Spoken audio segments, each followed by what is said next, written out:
Cishe wazinyela uBrian Mokgotsi izolo inkantolo ihlehlisa isicelo sebhayili yakhe.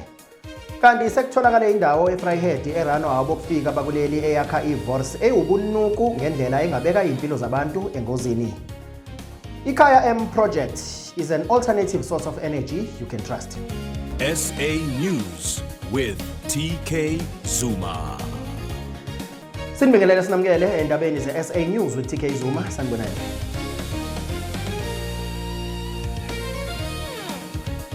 Uthe akazinyele uBrian Mokgotsi izolo inkantolo ihlehlisa isinqumo sebhayili yakhe. uBrian Mokgotsi osolakala noma onukakala emacaleni amaningi athinta inkohlakalo osaboshiwe noma osagcinwe esitokisini okwamanje izolo ubevakashele inkantolo eyofaka isicelo sebhayili.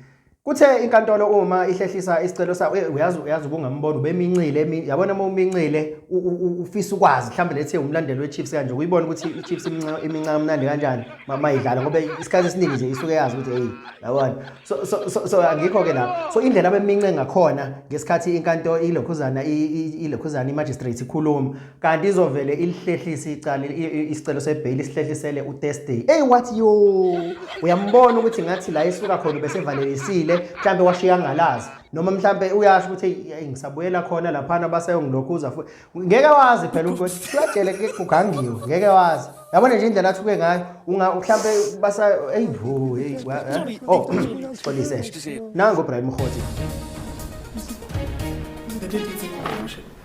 Are you available? That is tomorrow, Your Worship. If it's tomorrow, No. I am available. Sorry, As my it mind is. said. No, let's give it a lengthy postponement. It says next week. My apology. As a worship, we were just excited. Next week, Thursday? The 4th. The 4th is suitable.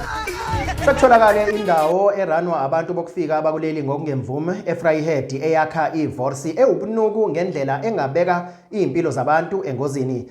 Le ndawo eseVryheid eyakha iVors ungabona ukuthi kunjani kuxifikile phansi kungcolile kubhuza impukane heyibo yazi labantu bazosibulala ngempela makuthi asilokhozi ake nikhulume nolokhuzana noRamaphosa noMbalula bonke legenge noMalembe.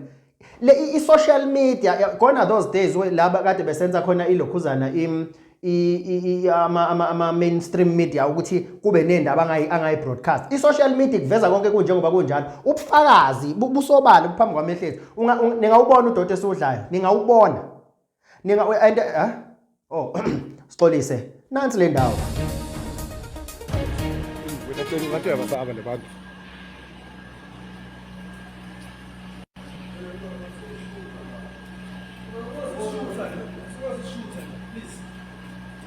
Listen, you must shoot him.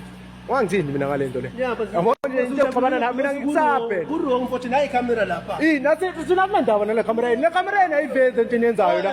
Ayiveze into enyenzayo asiyazi mo thina lento le. Wena mose sikwazi ukuthi usikhandele ukudla onje la.